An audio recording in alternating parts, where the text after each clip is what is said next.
Boa tarde, professora.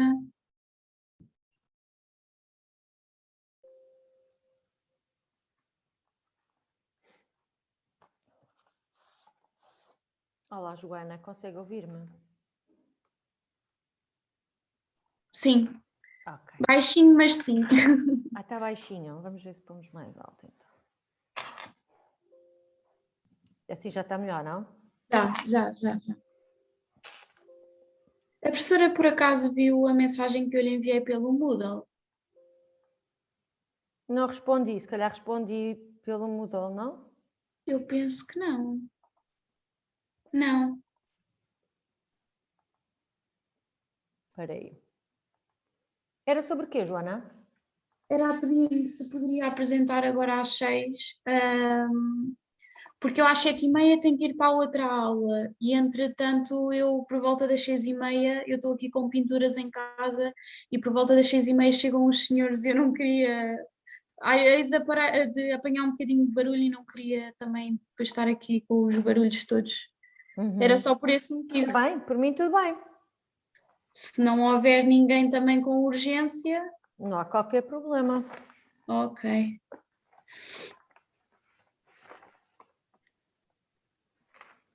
Desta vez não há enganos com o link, não é? Eu penso que não. Pelo menos eu carreguei naquele link dos anúncios e vim parar aqui. Portanto, à partida está tudo ok. E também é a última sessão de Zoom que nós temos. Pois é, para a próxima semana já é tudo normal, certo? É tudo na Exato. faculdade. É Ok, tudo presencial. ok.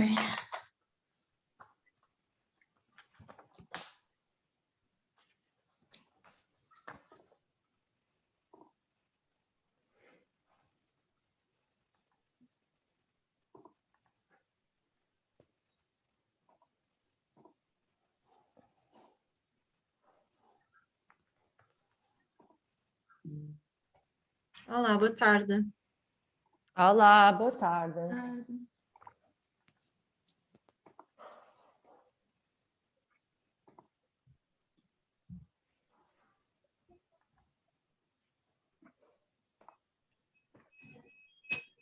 Boa tarde, Boa tarde.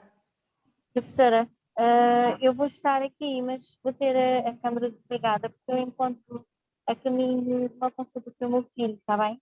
Está bem, Vou Helena? fazer a viagem toda em viagem e a ideia é que também está na sala de espera a ouvir, está bem, professora? Ok.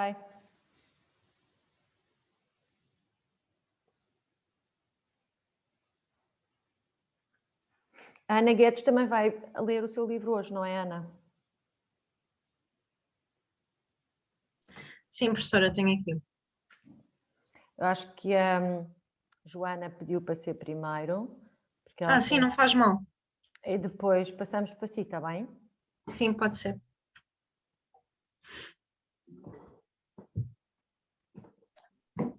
Boa tarde. Boa tarde.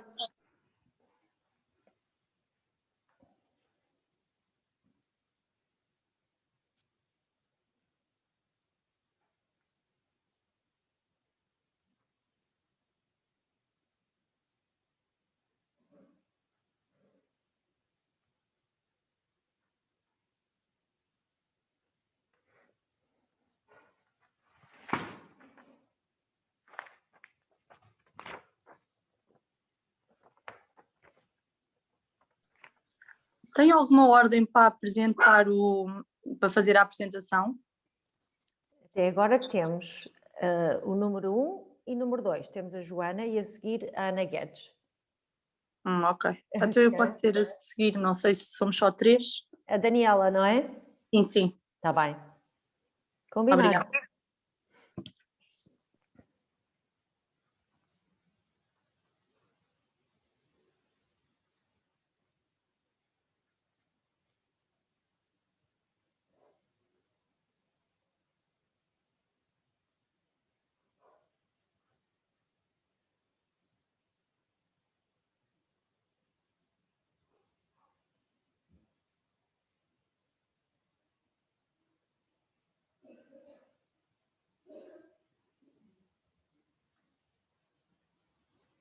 Vamos só esperar mais 2 minutos, está bem? ver se chegam mais colegas e depois damos início à aula.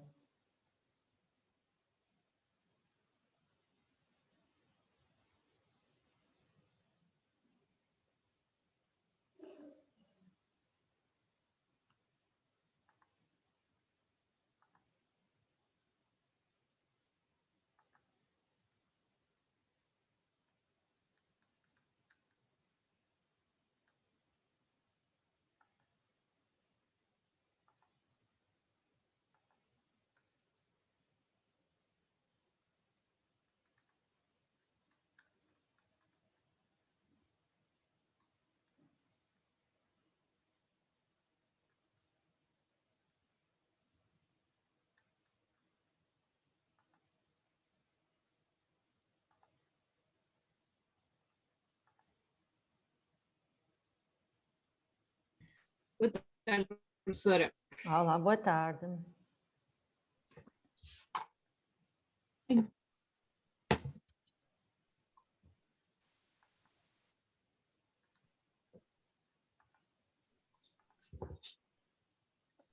Já temos a Nuna, a Deiseline. Se calhar vamos começando. Olá, boa tarde. Vamos começando com a leitura do livro pela Joana e depois a Ana e Daniela. Professora, ninguém quer, não sei, vou perguntar às colegas, ninguém quer me dar a vez, por favor? Eu Deiseline, vou precisar. Posso dar, não há problema. Sim, obrigada. É que eu vou precisar sair a meio da aula, tenho que estar num sítio às 7, então eu já bem. estou. Se faz favor. Alguma coisa, leio da próxima aula, não sei, como a professora preferir. mas se a Ana não Eu vou se ser importa- muito rápida, Deise, porque eu tenho que, às 6h30 também já vou estar um bocadinho ocupada, portanto eu antes das 6h30 também me despacho. Vou ser mesmo rápida. Está bem? Boa noite. Olá, boa noite. Então força, Joana. Ok. Acho que vou baixar. Ok, assim dá para ver, certo? Certo. Ou querem que baixe o store, professora? Faz muito reflexo. Não, acho que conseguimos Não? ver, mas abra lá o livro para eu ter a certeza, tenho que Ok. abrir o livro. Assim dá para ver? Sim, dá para acompanhar, Dá? sim, dá. Ok, então o título do meu livro é Eu Tenho Amigos, Norberto, e vou começar a ler. Lá vem o gato Simão, mas parece atrapalhado. Quer passear no telhado, mas todos lhe dizem que não. Fica então a pensar. Pensa tanto, mas tanto aquele gato. Se calhar não tem amigos, nem novos, nem antigos. Desata depois de um berreio e logo chama o Norberto.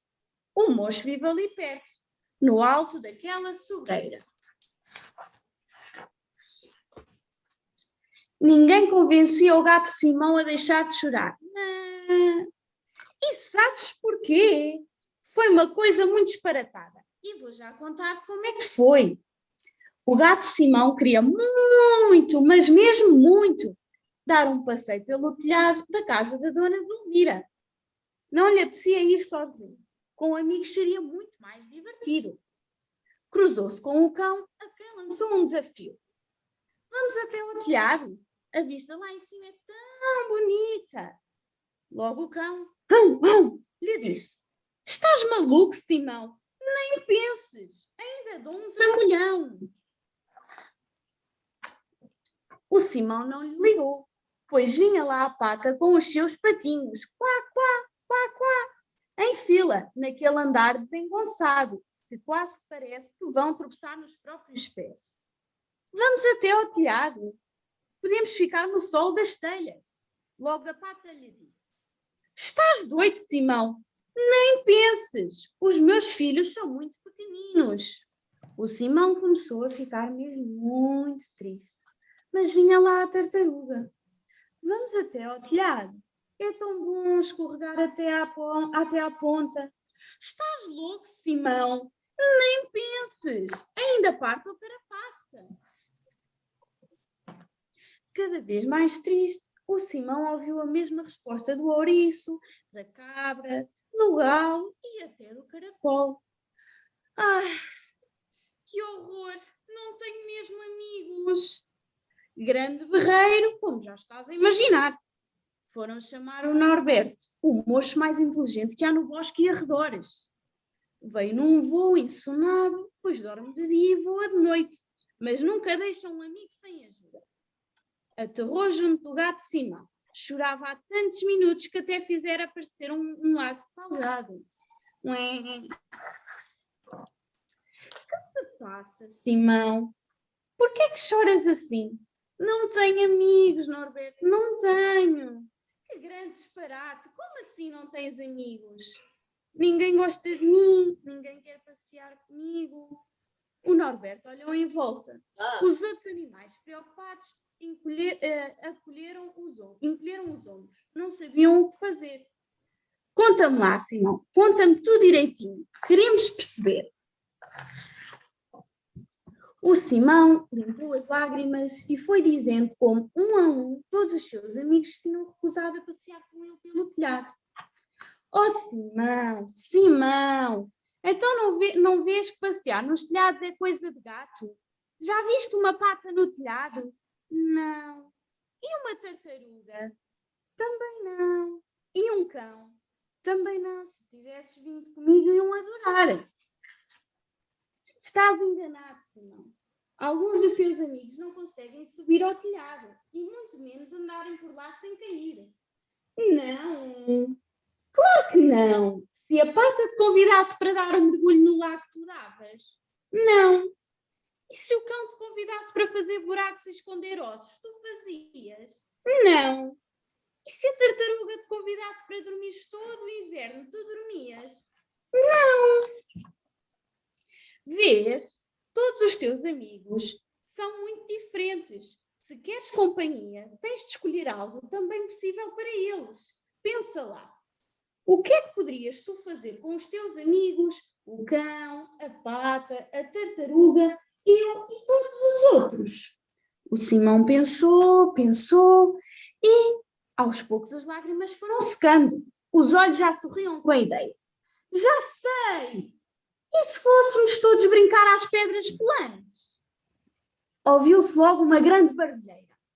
Todos queriam experimentar. Que jogo mais divertido! Arranjaram uma pedra redonda, nem grande, nem pequenina, puseram-se todos em círculo e a ideia era lançá-la ao amigo mesmo em frente, enquanto o outro ficava no centro a tentar apanhá-la. Consegues imaginar como foi? Passaram a tarde toda a brincar e até o mocho se esqueceu que se devia de ir deitar. E o Simão percebeu que de facto tinha mesmo muitos amigos. É tão bom ver o Simão a sorrir enquanto brinca. Quem explicou foi o Norberto o que a amizade significa. Se te acontecer ficar baralhado, não fiques preocupado.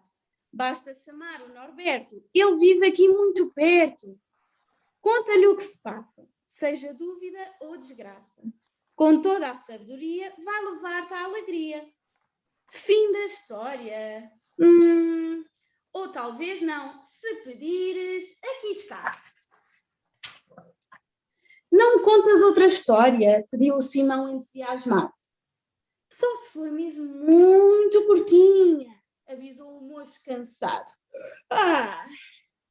Terá muito poucas palavras, pois já devia de estar deitado. Ouve lá, o que é que faz uma cabra com uma avestruz ao lado? Aquela cabrinha gostava de andar aos saltos. Quase fez cair de susto uma avestruz. Então, amiga, o que é que tu tens?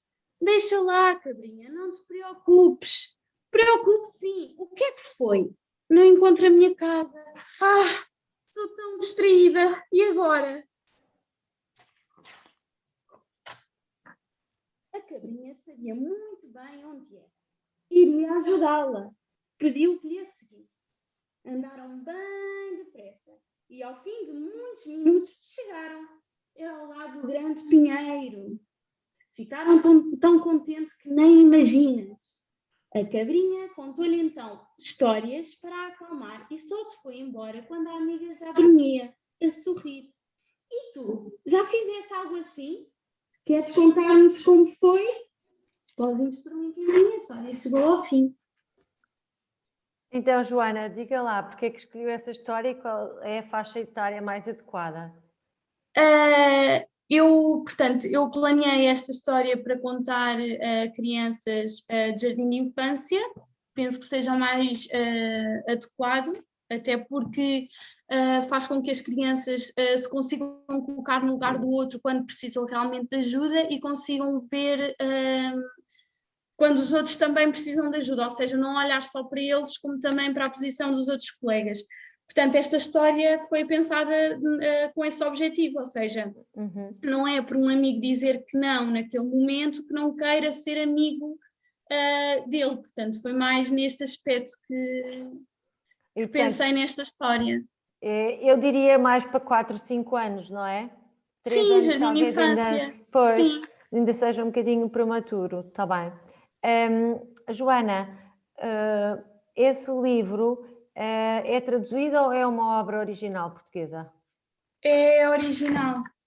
É que não leu o autor, nem o ilustrador. Por isso O ilustrador é de Mica Cabral. O autor é Margarida Fonseca Santos. Ok, então é uma autora portuguesa. Boa. Sim, sim. Joana, acho que foi bem conseguido. A Joana fez as vozes das personagens bem. Penso que foi bastante rápida. Não sei se também estava a tentar despachar. Foi um bocadinho rápida. Foi um bocadinho rápida. E notei que fez algumas intuações de voz bem. Notei que o texto tinha algumas palavras em maiúsculas. Sim, Várias. Sim. Eu diria dar um pouco mais de stress nessas palavras que estão em maiúsculas, porque elas aparecem em maiúsculas exatamente para quem lê dar mais stress a essas palavras, está bem? Ok. Joana, pode sair, tem que ir embora, não é? Eu desligo só a câmara e o microfone porque eu tenho receio que possa só ouvir alguns barulhos com a confusão. Tá bem. Mas eu estou por aqui, só às 7h30 que eu preciso mesmo de sair da aula, mas eu estou por aqui e não estou, entre aspas. Ok, está combinado. Então vá, até já. Obrigada, até já. Obrigada. Agora vamos mudar a ordem e vai ler a Daiseline, é isso? É sim, senhora. Força, Daiseline. O livro que eu vou ler é este, talvez algumas colegas conheçam. É O Quadrado. Portanto,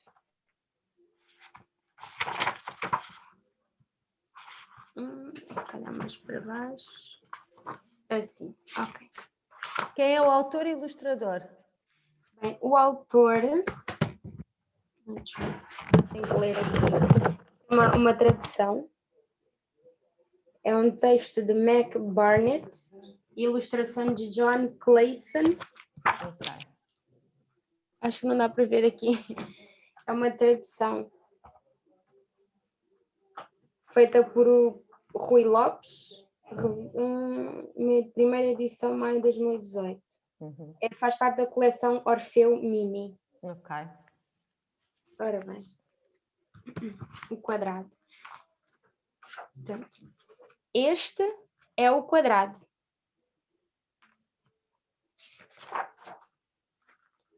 Este é a gruta secreta do quadrado.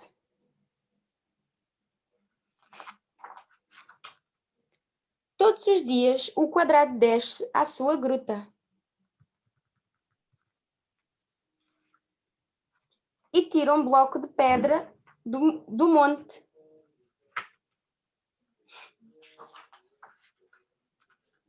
Ele empurra o bloco para fora da gruta. Aqui?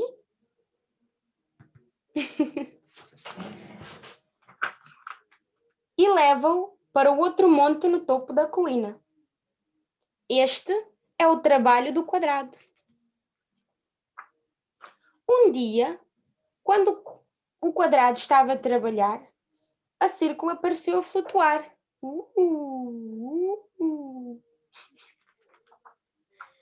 Quadrado, disse a círculo, tu és um gênio. Não sabia que eras escultor.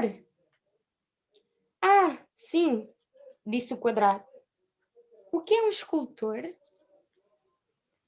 Um escultor transforma blocos de pedras em arte, disse o círculo. Ah, sim, disse o quadrado. Estou a perceber o que dizes, mas não estava a perceber o que ele dizia, o que ela dizia. Essa escultura é maravilhosa, disse o círculo. Está mesmo parecida contigo. O quadrado olhou para o bloco de pedra.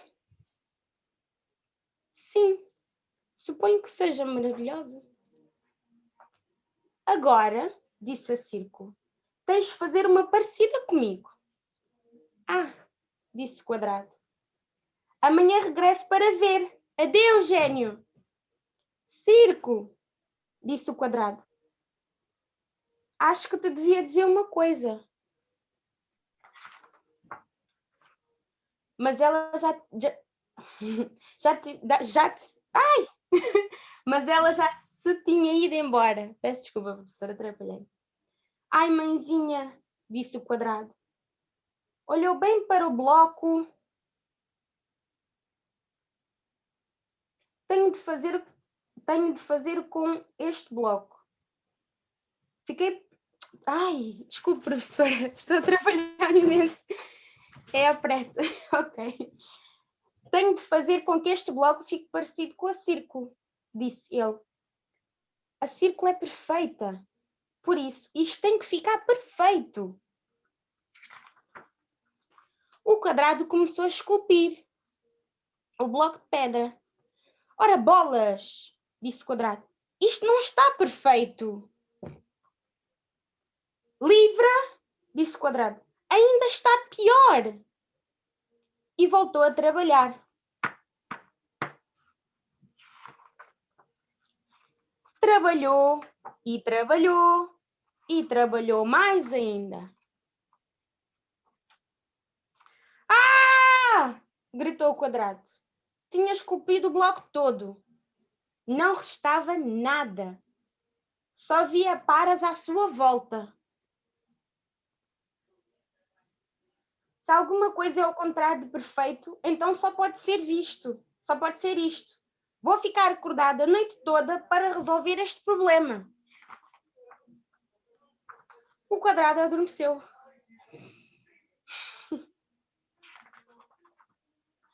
Na manhã seguinte, o quadrado acordou, molhado.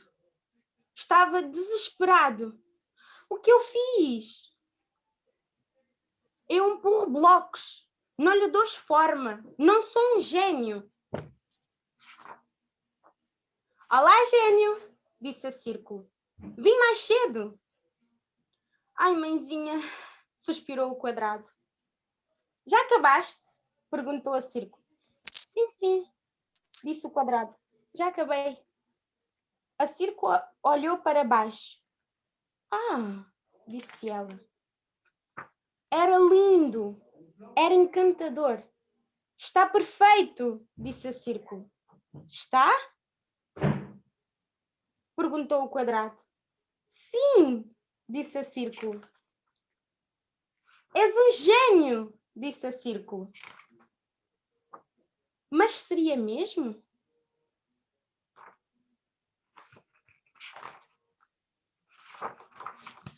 Acabou. Mas seria mesmo. Então, Deiseline, explique lá porque é que escolheu essa história. Este livro requisitei na Biblioteca Municipal da Póvoa, junto com outros livros. Era para um trabalho sobre as formas geométricas e, infelizmente, esse livro não serviu para fazer parte do trabalho, mas achei que era muito gira e transmitia uma mensagem bonita.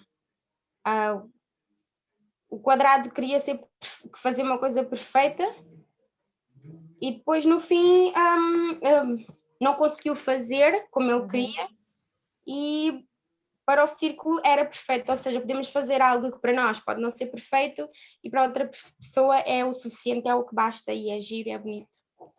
É para que idade, Deiseline? Eu diria 4 ou 5 anos. Eu diria que talvez 3, Menos. talvez, porque não tem muito texto. Exato. Não tem muito texto. Diga-me uma coisa, esse não é um livro recomendado pelo PNL? Não, por acaso, não sei, professora. Não diz aí nada, então se não dizer porque não é. Não. Normalmente quando é, diz na Tem capa. outras coleções também. Tem o círculo, tem o do triângulo. Exato. Então, assim. Ok. Deiseline, eu achei que os seus traços suprassegmentais e paraverbais foram bastante bons. Ou seja, fez assim gestos até para... Andou no livro, parece que andou no livro, portanto acompanhou a história. O que é que aconteceu? Teve alguns atropelos. Sabia bem a história, é porque a Deiseline também estava a apontar para as palavras e, portanto, isso torna mais difícil a leitura, certo? Exato. Eu sabia, sim, já li este livro muitas vezes. Pronto. Eu trabalhei-me um bocadinho. Mas estava bem, sim senhora. Alguma questão, comentário das colegas que já conheciam este livro? Eu não conhecia, Eu também não conhecia. mas acordei quando a Deiseline me li uma altura que ela acordou-me. É engraçado porque neste livro, as ilustrações são em preto e branco, que é uma coisa muito pouco comum. É engraçado também por causa disso. E eu penso que as crianças não estão habituadas a ver este tipo de ilustração.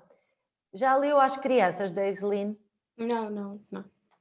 Que se alguém experimentar, depois diga-me qual é a reação, por ser preto e branco. Está bem? Então, agora é a Daniela, certo? Sim. Não sei se tem a câmara direita. Conseguimos ver o macaco Sim, rabugento. o macaco rabugento. Eu já li esta história para crianças dos 4, 5 anos. Uhum. E é a Suzanne Lange e as ilustrações são de Max Lange. Okay. Não sei se aqui a luz vai...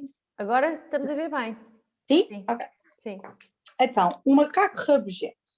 Um belo dia, o Quimpazé acordou e descobriu que não estava nada bem. O sol estava muito brilhante, o céu estava muito brilhante e azul, e as bananas estavam demasiado doces. O Kim ficou confuso. O que é que se passa? E o vizinho Norberto disse: se calhar estás rabugento. Eu não estou nada rabugento, afirmou o Kim. Pelo caminho, encontrou um marabu. O Kim está rabugento, avisou Norberto. Por que é que estás rabugento, Kim? Perguntou o marabu. Está um dia tão bonito. Mas olha para esses ombros.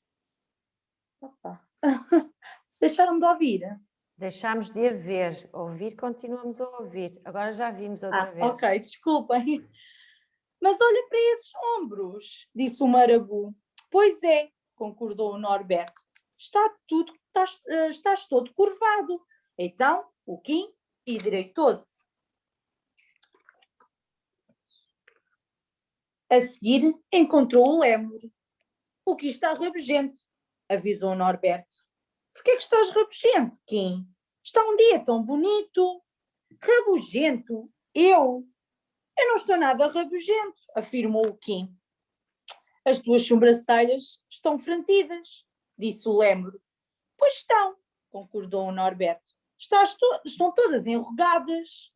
Então o Kim ergueu as sobrancelhas. Mais tarde, o Kim tropeçou na serpente. Oh não, disse o Norberto. Não há nada pior quando se está rabugento. Rabugento? Eu não estou nada rabugento, exclamou o Kim. Então por que é que estás com esse olhar carrancudo? Perguntou a serpente. Acho que é porque tropeçou em ti, disse o Norberto. Então o Kim sorriu. Está aqui ele, todo sorridente. O Kim parecia finalmente feliz. Ui, ui! Mas ele não se sentia feliz por dentro. Todos queriam que o Kim aproveitasse aquele dia maravilhoso. Devias cantar connosco, sugeriram os pássaros. O Kim não tinha vontade de cantar. Devias balançar-te nas árvores, disseram os macacos. O Kim não tinha vontade de se balançar. Devias-te rebolar connosco, disseram as zebras. O Kim também não tinha vontade de rebolar. Devias dar uma volta connosco, disse os pavões. O Kim também não tinha vontade. Devias deitar na relva connosco, como o leão. Devias bater com os pés no chão, como o elefante. Devias tomar o banho, como o hipopótamo, e chapinhar, como a lontra. Devias abraçar alguém, como a serpente. Devias te rir, como as hienas. Devias dormir uma soneca, como o crocodilo. Devias comer carne podre, disse a avestruz, ou então mel, como os ursos. E devias saltar sem parar, como os sapos. Devias sentar-te ao sol, como os lemures. E devias dançar, como o porco-espinho. Mas o Kim não tinha vontade de fazer nada. Eu não estou rabugento! E bateu com os punhos no peito. E afastou-se enervado. Vai eu todo triste e enervado. O Kim sentia pena. Alguma pena por ter gritado como toda a gente, mas sobretudo pena dele próprio. Acho que estou rabugento, suspirou ele. E quando começava a sentir-se mesmo triste, encontrou o Norberto. O Norberto estava cabisbaixo, tinha as sobrancelhas franzidas e o olhar carrancudo. O que é que se passa? Estás zangado? Perguntou o Kim. Não, estive a dançar com o porco-espinho, contou o Norberto. Estás bem? Perguntou o Kim. Dói um bocado, mas provavelmente já me vou sentir melhor daqui a pouco, disse o Norberto. E tu, ainda estás rabugento? Sim, mas provavelmente também já me vou sentir melhor daqui a pouco. Por agora, preciso de ficar rabugento. É um belo dia para estar rabugento, constatou o Norberto, e o Kim concordou. Até já se sentia um bocadinho melhor. Tá. Então, bem engraçada a história, não conhecia.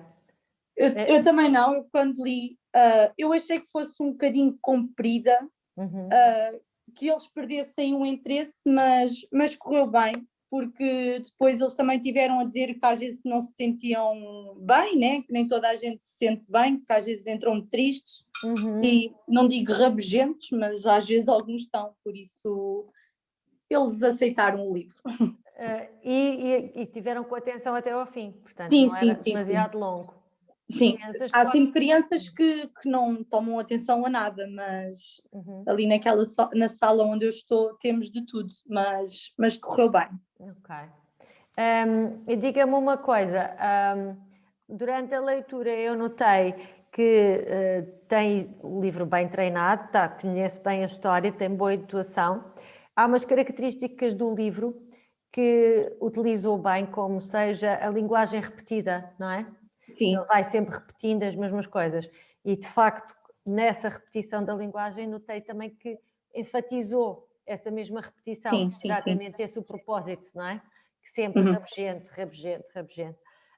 Acho que ficou bem conseguido. Em relação aos traços paraverbais, também notei que foi apontando, de vez em quando, foi apontando. Que é que eu diria? Talvez pudesse fazer mais algumas expressões mais mímica, cabisbaixo, por exemplo. Esse livro tem muito vocabulário que não é um vocabulário muito comum para crianças. Sim, também tem isso. Por exemplo, acho que é na última ou penúltima página tem constatou.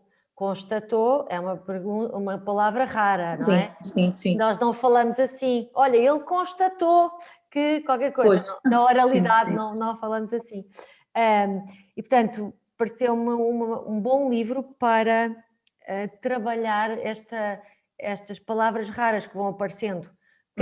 Cabisbaixo nós vamos usando, mas mesmo assim cada vez menos se ouve usar essa palavra. A pessoa que está cabisbaixa está em baixo, não é? Está com a moral, como o macaco estava, não é? Como o chimpanzé estava. Como é que ele se chamava? Já não me lembro. Quimpanzé. O quimpanzé. Ok. Portanto, obrigada. Daniela, foi bom. Agora vamos para a Ana, finalmente, não é, Ana Guedes? Não estamos a ouvir, Ana. Professora, eu pensava que já estava ligado. O meu Agora livro é O tá. Coquedo. A autora é a Clara Cunha e as ilustrações é do Paulo Galindo.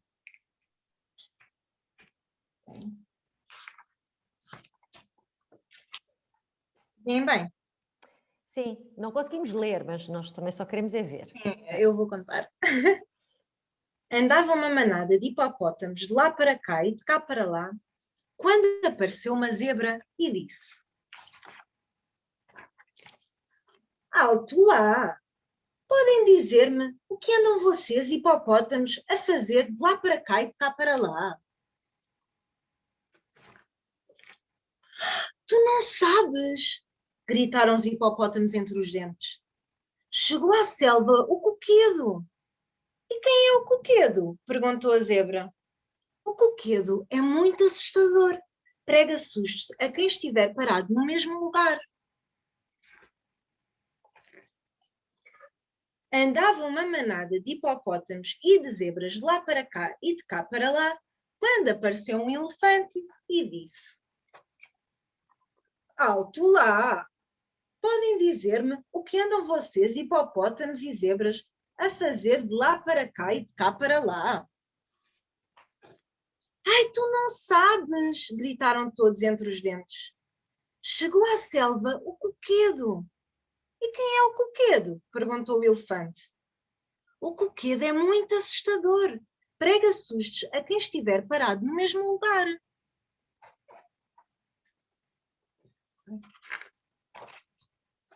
Andava uma manada de hipopótamos, zebras e elefantes de lá para cá e de cá para lá, quando apareceu uma girafa e disse: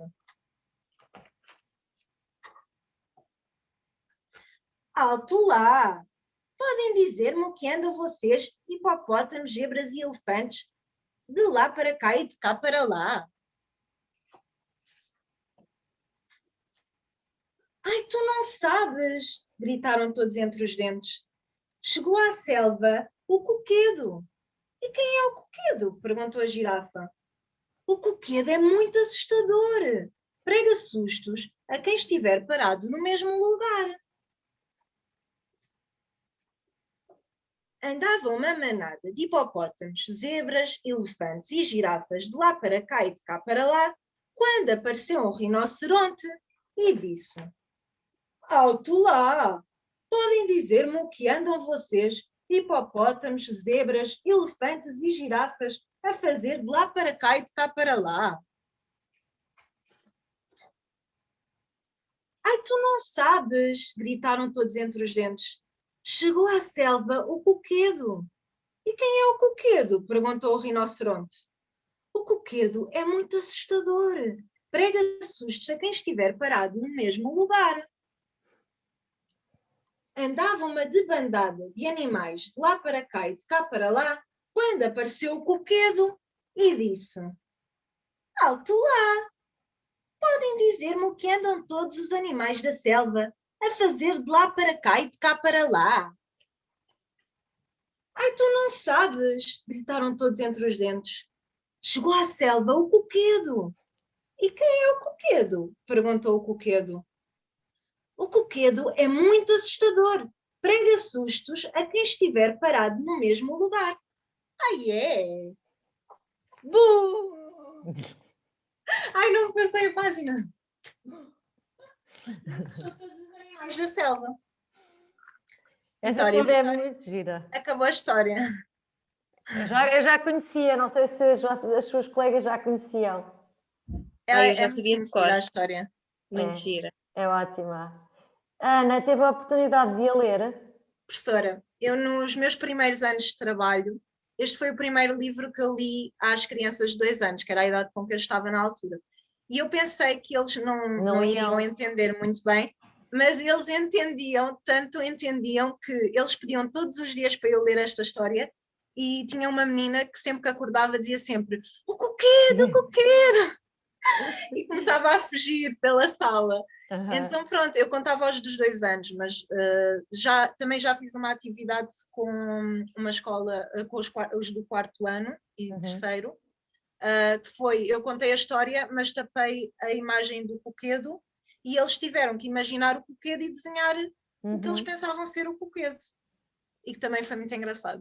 Mas disse 3º e 4º ano de escolaridade já? Sim, sim, sim. Sim. Essa atividade também é muito, muito interessante, sim senhora. E eles desenharam coisas giríssimas, não? Sim, coisas giríssimas mesmo.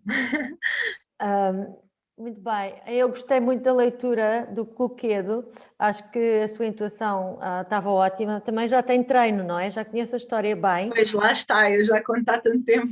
E isto é uma coisa muito importante, quando nós preparamos uma história para ser lida, nós temos que a conhecer muito, muito bem. É quase saber a história de cor, para podermos dar a intuação e as vozes das personagens e isso tudo. Notei que também fez gestos muito apropriados. E essa história também tem uma dimensão repetitiva, não é? Que Sim. é muito aliciante para as crianças, mesmo as mais pequenas de 2 anos, mesmo que elas não consigam entender tudo da história, o facto de estar sempre a ser repetido, alto lá, para elas é ótimo, porque eles gostam da musicalidade. As crianças não precisam de perceber tudo sobre uma história. Aliás, se vocês trabalham com crianças, já se devem ter apercebido que eles querem muitas vezes ouvir sempre a mesma história. E isto é porque eles gostam de... A professora, eu não estou a ouvi-la. Agora deixaram de me ouvir. E agora? Não? Já está, já Já está. está? Sim, sim. Portanto, eles gostam de ouvir a mesma história pelos aspectos musicais, pelos aspectos que gostam mais e também porque com cada leitura da história vão aprendendo uma coisa, vão notando coisas diferentes da história. Portanto, para eles é como se fosse sempre algo novo a captar numa história que já conhecem. Ok, obrigada, Ana. E vamos para... Quem é que se segue?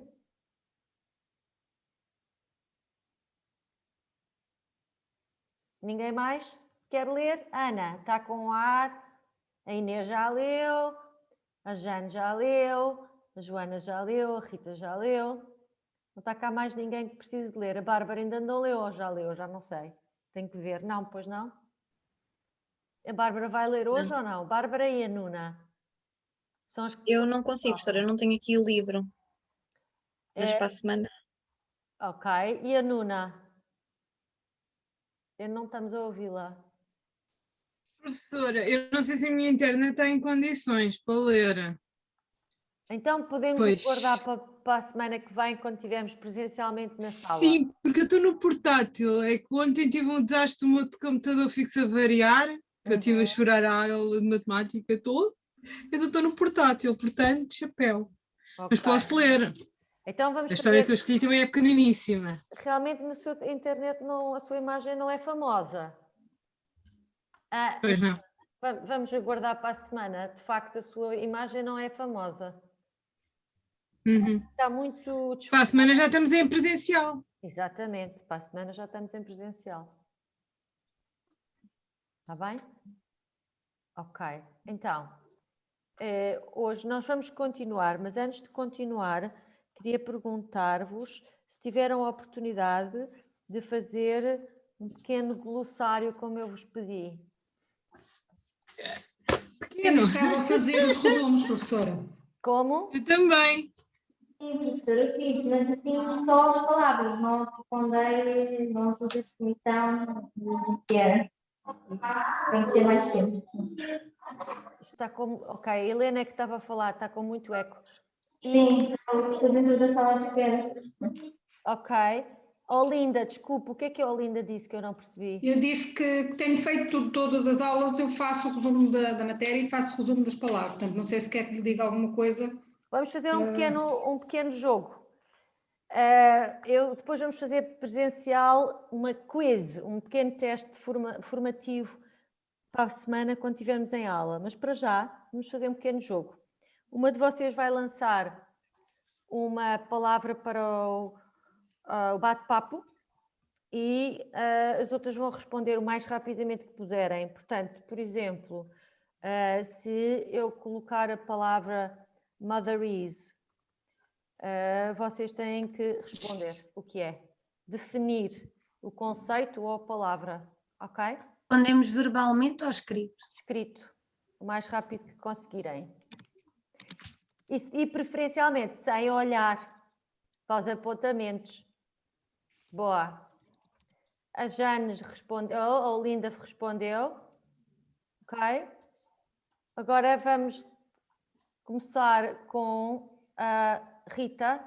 Rita lança uma palavra e as outras pessoas respondem. Eu vou ter aqui a minha lista. Espera aí, Rita. Espera aí.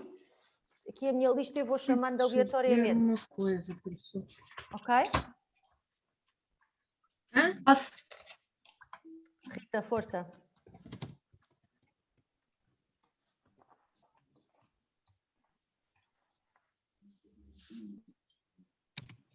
Ai, bloqueou. É um conceito, não é, professora? Eu escrevi como conceito. Ok. Sim, senhora. Está aqui. Boa, muito bem. A Jane diz, há omissão de palavras. Okay. Vai, a Jane. A Jane, tenho que dizer, é uma frase com... Omissão de palavras, de sílabas. Ok? O meu computador bloqueou, não consigo escrever, professora. Também eu. Então, Nem vale a pena. Okay. Só com a omissão. Olha, eu escrevi já. Apareceu lá uma parte. Palavras soltas, é mais esse o Sim, é que o significado. computador bloqueou, professora. E isto depois já não deu. Ok. Ana, quer lançar uma palavra para o nosso bate-papo? Não. A professora pode passar, é só porque eu estou aqui a escrever uma coisa. Inês.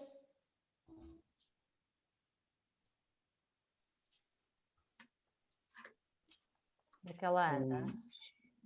Já está a escrever? Boa, Inês. Definição de sintase.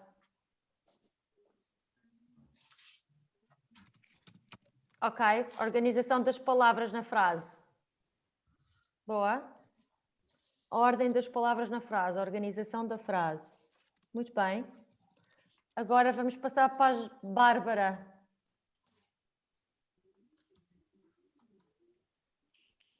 Eu mando o tema? Ou uma palavra, ou uma expressão.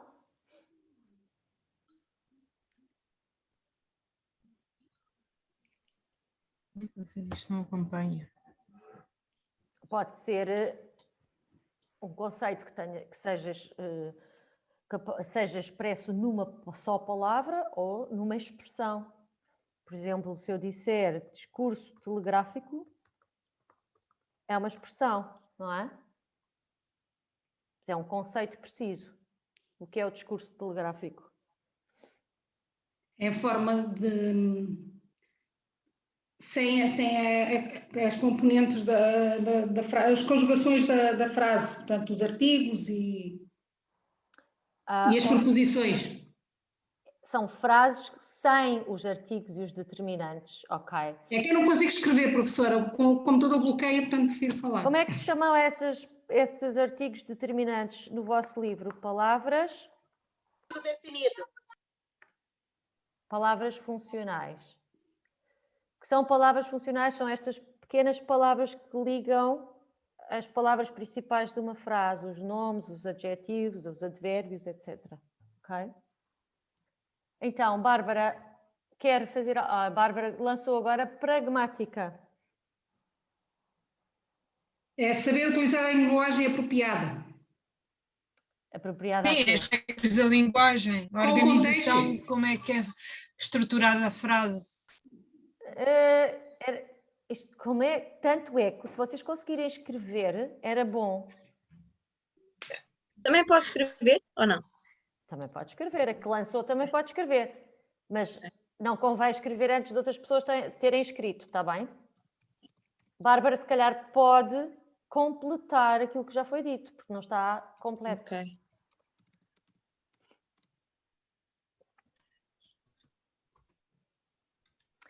É mais isso, é mais adequar a linguagem ao contexto, ok? Patrícia, quer lançar uma palavra com uma expressão? Sim, só um segundo então. Uhum.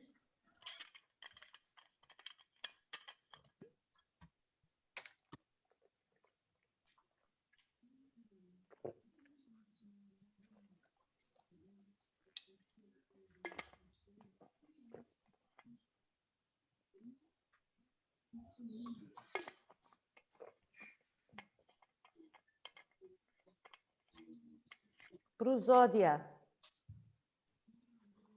Ai, ninguém responde. Ai, ai. Estou a escrever, professor.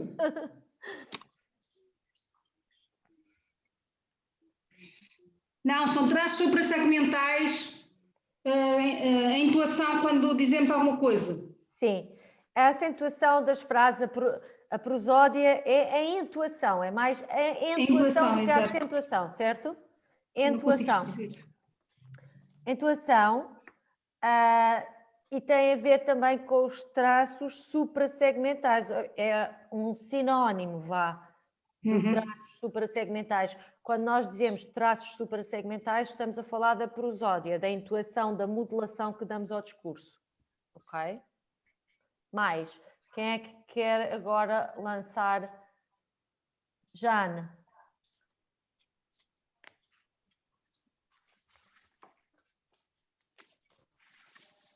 Jane desapareceu. Não, pôs andaime. Eu botei andar, pus andar. Ah, já vi. Quem é que responde? É a expansão da linguagem. Um andaime pode ser uma extensão da linguagem, mas não é sinónimo de... Mas o andaime é a situação que a criança passa pelos vários escalões, tanto que nós fizemos a comparação do Piaget até pelo Skinner e outros, porque a criança vai passar por vários patamares de ensino, de evolução. Por isso, andaime, nós estamos a dizer que andaime é expandir a linguagem, neste caso é a evolução da linguagem da criança ao longo da primeira infância, mais ou menos até aos 5, 6 anos. Porque começa desde o momento que nasce, com os blá blá blá e tudo isso, até a ter propriamente uma linguagem concreta. Portanto, não, até aos 5, 6 anos. Mas aí ela passa por várias fases. É assim, se nós formos pelo principal, porque se formos por a teoria da psicologia, desde o momento que nasce até à morte tem uma evolução, certo? Portanto, vamos pela teoria do Piaget, que até à adolescência. Sim. Mas a questão da teoria, em termos evolutivos, é uma coisa. A função do andaime é que é preciso definir aqui, que é o andaime é exterior à criança. Quem é que fornece este andaime? São os adultos. São os adultos que interagem com a criança, é que fornecem esse andaime. Portanto, o andaime é um suporte, tem a ver com a zona de desenvolvimento proximal, exatamente. É um suporte que o adulto dá à criança. E um caso particular desse andaime é a extensão verbal. Foi que nós demos na aula passada, certo? Também tem a ver com o meio envolvente, certo?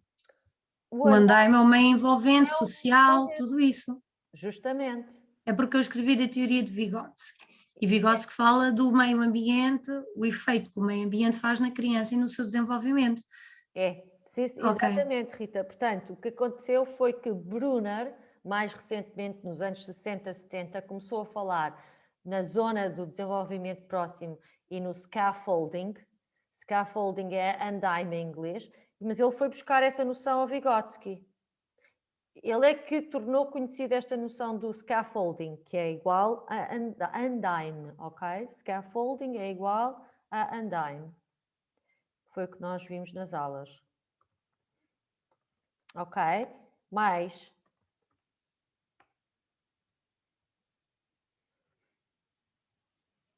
Quem é que quer lançar? Daniela. Eu como não as vejo, não sei se elas estão disponíveis ou não. Professora, eu não sei. Como? Qualquer...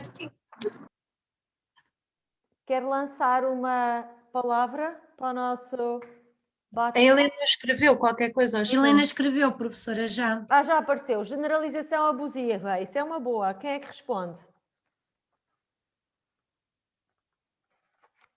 Estamos a andar mais para trás. Das primeiras aulas.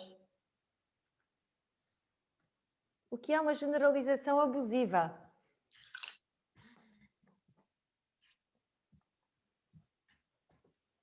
Eu vou-vos dar uma pista. Quando a criança diz eu fazia, porque é que Quando é não aplica o verbo corretamente e mas- usa o particípio passado, portanto, como o verbo, por exemplo, eu comi, então ela usa sempre a mesma terminalização nos outros verbos que não. Portanto, não ela chama-se generalização abusiva porque ela está a generalizar a regra que se aplica para os verbos que são regulares, certo? E no Sim. pretérito perfeito, os verbos regulares, a terminação seria esta, eu fazia, em vez de eu fiz. Por isso é que se chama uma generalização abusiva. É abusiva porque está a ser aplicada abusivamente, vá lá num contexto em que não se aplica, ok? Face a este verbo em particular. Boa, a generalização abusiva foi uma boa. Mais? Professora, uma pergunta, não se podia dizer que generalização abusiva seria, por exemplo, a criança usar pá para tudo e mais alguma coisa, ou seja, pá isto, pá aquilo, ou seja, a mesma palavra, mas para diferentes objetos, porque a criança interioriza neste caso uma palavra, uma sílaba, peço desculpa, e dizer pá, pá, pá, mas a pá pode ser comer, pá pode ser o pai, pá pode ser o brinquedo, também se pode... Não, porque isso no vosso livro vem descrito como uma nomeação idiosincrática. Ok. Portanto, a criança começa a nomear um determinado objeto e diz sempre papá para, não sei, para almofada, papá, papá. E o adulto aprende a reconhecer aquela expressão idiosincrática que só é utilizada naquele contexto para aquela coisa que a criança quer Sim, já me recordo que eles até leem a mímica e os gestos, os traços para verbais? Para verbais que a criança utiliza para se dirigir ao tal objeto e os pais vão vendo as duas coisas, certo? E depois também vos falei, quando vos falei disso, falei-vos de uma teoria que explica um pouco como as crianças aprendem as palavras e que às vezes até nós pensamos que estamos a ensinar uma determinada palavra à criança, mas a criança está interessada noutra. E, portanto, nós dizemos, onde é que está o pai? Esperamos que a criança olhe para o pai e a criança olha para outra coisa qualquer. Portanto, as crianças também não aprendem sempre aquilo que nós queremos que elas aprendem, não é? Que adquiram. Ok, eu ia lançar... Alguém lançou turn-taking, foi a Jane. O que é o turn-taking?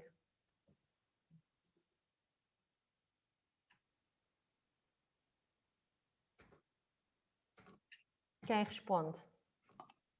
Professor, agora saiu uma frase que eu tinha escrito para há bocado, mas não é para agora. Era a extensão gramatical.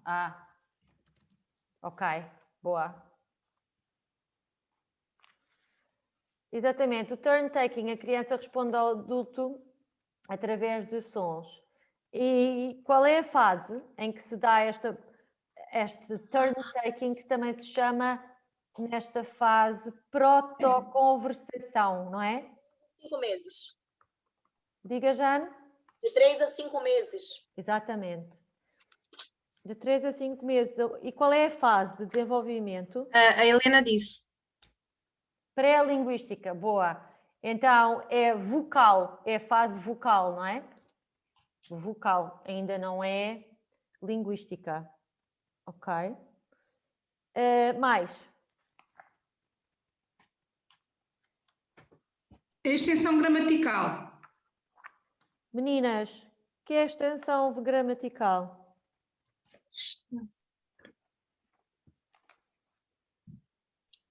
Professora, extensão ou expansão gramatical?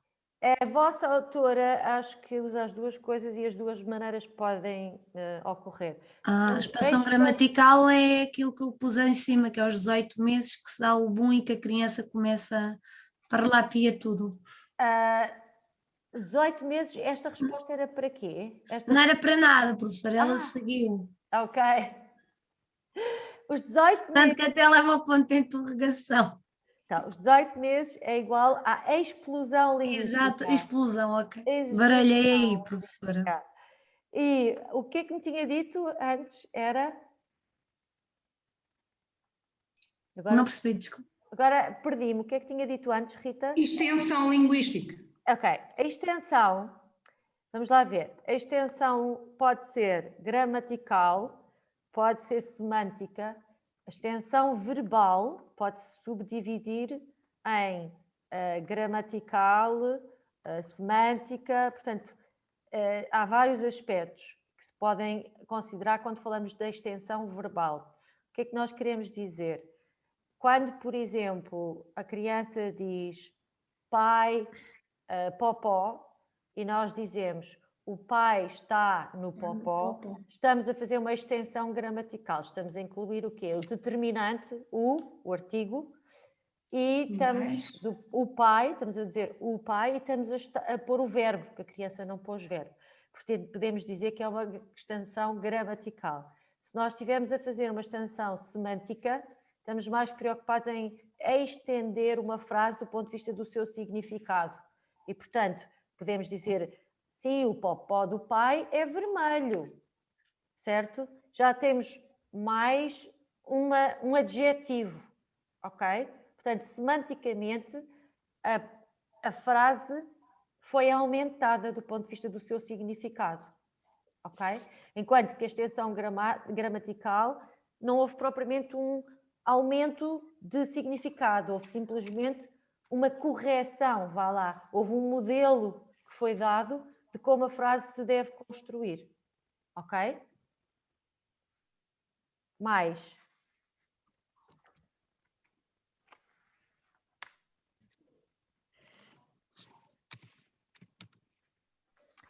Vamos ver se vocês se lembram disto. Sim. Ou também pode ser MLU.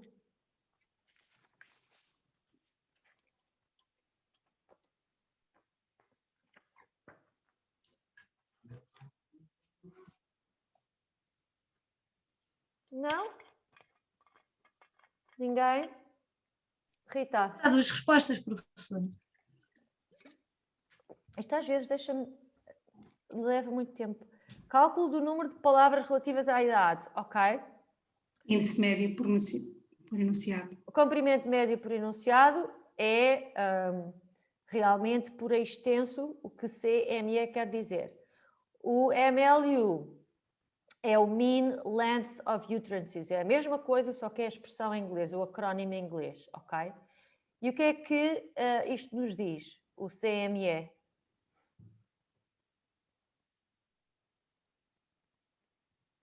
Diz-nos que as crianças... Tem a ver com se a criança está atrasada ou não relativamente à sua idade, e é a partir daqui também que, por exemplo, podemos detectar alguns casos que precisam de terapia da fala, se a criança está muito desenvolvida ou não, ou se devemos aguardar e esperar mais um ano para ver se a criança desenvolve, é mais ou menos isto. Dá-nos um parâmetro, não é? Dá-nos um parâmetro, dá-nos uma ideia do desenvolvimento linguístico da criança. Boa. Então, vamos só dar aqui mais algumas palavras para ter a certeza que isto está a ficar cimentado na vossa cabeça. Fonema e morfema.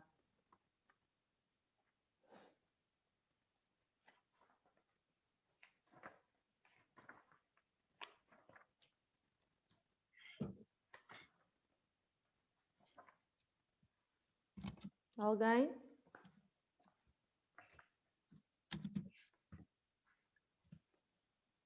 Fonema, unidade mínima de som.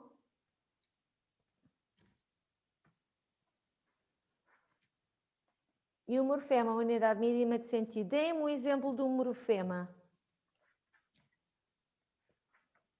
O S para o plural. Boa. Um prefixo também é um morfema, não é? Sim, sim, também. Ok. E um sufixo também. Sim. Certo? Ok, boa. Depois, na aula, eu vou-vos fazer um pequeno teste formativo, quando nós voltarmos para a próxima semana, ok? Em que vou colocar este género de perguntas para vocês definirem o que é, está bem? Portanto, quando voltarmos presencialmente para a semana, ok? Em relação ao que já demos, eu queria chamar a vossa atenção para o seguinte. Na página 53 do vosso livro, a autora fala da permanência do objeto. E eu queria perceber se vocês ficaram com que ideia que vocês ficaram disto, da permanência do objeto.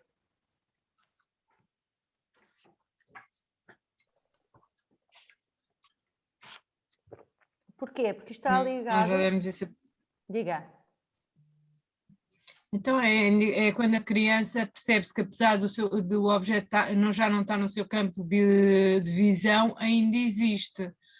Ou seja, a criança vai desenvolver a partir acho que é dos 18 meses, ou fica fixa a partir dos 18 meses, que o objeto, apesar de sair do seu campo de visão, ainda vai existir, apesar de estar distante, não estar no campo de visão, existe. Ok.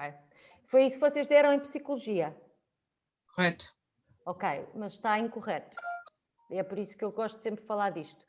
Porque sabe-se hoje que a permanência do objeto está instalada em crianças de muito menos idade. Aos 3 meses de idade já têm a noção da permanência do objeto. Ok? E eu costumo... Você está a falar do momento em que a mãe se afasta e a criança chora porque não a vê à frente? Não, estou a falar de experiências recentes que foram feitas sobre a permanência do objeto, em que nós colocamos crianças a ver um ecrã, por exemplo. Vocês lembram-se do vídeo que observaram, em que até estavam umas crianças com umas coisinhas na cabeça? Que vocês disseram, pobres criancinhas. Mas é assim que os investigadores fazem os estudos que fazem, medem a atenção da criança. E experiências muito interessantes sobre a permanência do objeto. Os investigadores põem um ecrã com, por exemplo, uma bola a aparecer deste lado e uma bola a aparecer daquele lado. Depois o ecrã tapa-se. E quando volta a abrir, estão 2 bolas. E a criança está a olhar para esse ecrã, ok? Estão a ver a ideia? Depois, a seguir, fazem a mesma experiência, em que as crianças estão a visualizar o ecrã e aparece uma bola, aparece a outra bola e tapam o ecrã. E quando destapam outra vez o ecrã, em vez de aparecer as 2 bolas, que é o que é esperado, aparece só uma. E a criança fica espantada, ou seja, fica a olhar fixamente para o ecrã, porque não é aquilo que ela estava à espera de ver. E então, o que é que os investigadores medem? Medem o tempo de fixação da criança para o ecrã. E daí concluem que a criança já tem a permanência do objeto, porque senão não ficava espantada mais tempo ao fixar o ecrã quando vê um ecrã que não está de acordo com o que ela esperava, com os 2 objetos lá, percebem? Isto para dizer o quê? Na teoria de Piaget, o aspecto sensório-motor determinava a aquisição da linguagem. Portanto, era como se a criança, se não consegue, do ponto de vista físico, movimentar-se, por exemplo, não consegue aprender o conceito de bola. Esta experiência do Piaget com a permanência do objeto, o grande exemplo é quando a bola vai para debaixo do sofá e a criança não acha que a bola desapareceu. Mas o que é que acontece? A criança não tinha ainda, crianças de meses não têm ainda a possibilidade de ir atrás do objeto, não se conseguem mover. Não quer dizer que não tenham a percepção do objeto, ok? Isto para vocês perceberem, eu não quero dar-vos noções erradas e, portanto, a visão mais atual sobre esta questão da permanência do objeto não tem nada a ver com o que está aqui no livro, ok? Isto é um livro de 2000, já passaram 20 anos. Portanto, o conhecimento está a ser sempre atualizado, não é? Ok? Portanto, eu não vos vou perguntar nada sobre a permanência do objeto, ok? Só quero que vocês fiquem com esta ideia, que nós hoje percebemos que não é bem como o Piaget dizia em termos da permanência do objeto, que as crianças têm percepção das coisas com uma tenra idade, com meses de idade, ok? E que os aspectos sensoriomotores não determinam a aquisição da linguagem. Uma criança pode não ser capaz de se movimentar, mas ter a percepção e aprender conceitos relacionados com o movimento, ok? Pronto, esta é a ideia, por isso é que eu voltei a este conceito da permanência do objeto. Alguma questão? Não? Ok. Então, vamos agora dar um bocadinho mais de matéria e depois eu digo-vos mais o que é que vamos fazer para a semana, está bem? Portanto, nós no PowerPoint anterior, da aula anterior, não conseguimos, salvo erro, falar sobre os 2 ou 3 últimos slides. Portanto, eu aqui estou a repetir os slides, os últimos slides do último PowerPoint. Ok? Está toda a gente comigo? Então, uma primeira coisa que vamos fazer é perceber o que é a diversidade lexical. Primeiro ponto, o que é o léxico?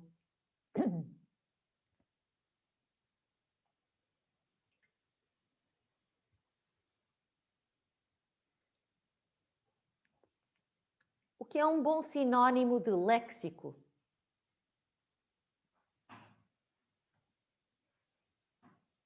Não? A forma como falamos. Vocabulário. O vocabulário. O vocabulário, sim. Boa. O vocabulário, léxico é igual a vocabulário. Ok? E porquê é que nós chamamos léxico e não chamamos vocabulário?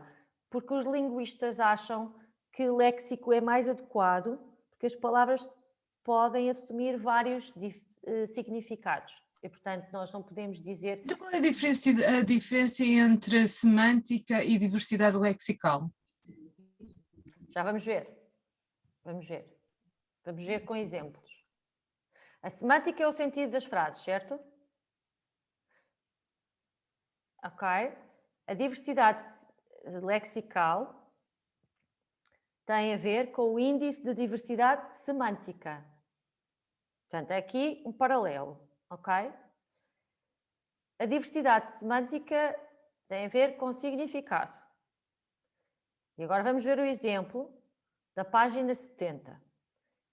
O exemplo tem a ver com o quê? Tem a ver com o número total de palavras sem repetições a dividir pelo número total de palavras.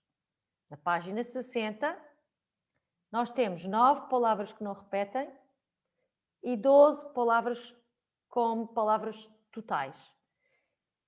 Multiplicamos isto por 100 e dizemos que o índice de diversidade semântica é igual a 75%.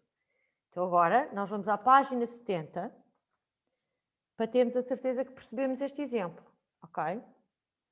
Na página 70, vocês veem que a criança... Está toda a gente na página 70?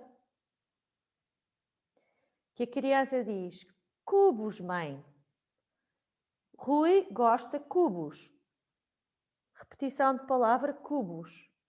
Portanto, não há um outro vocábulo, uma outra palavra para substituir cubos. Se a criança estivesse numa fase mais desenvolvida da linguagem, poderia dizer, por exemplo, cubos, mãe, quero brincar com eles, ou quero brincar com estes, que seria diversidade semântica, ou seja, estes ou eles substituía os cubos. Portanto, há diversidade na frase. São palavras diferentes que querem mais ou menos dizer ou reportar-se à mesma coisa.